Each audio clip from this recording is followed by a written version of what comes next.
Vamos olhar esse núcleo. Nós estamos já na florada do Juazeiro, né? Vamos dar uma olhadinha nesse aqui como tá. Olha aqui, cria nascente. Agora tá nascendo abelhas novas. Olha aqui. Chume bom, né?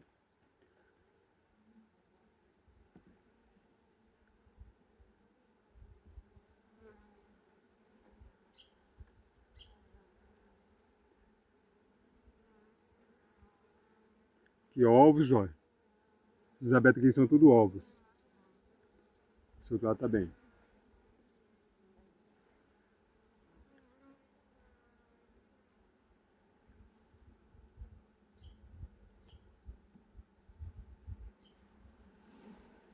Tá bem.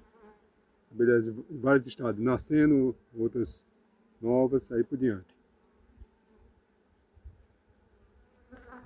Tá ótimo.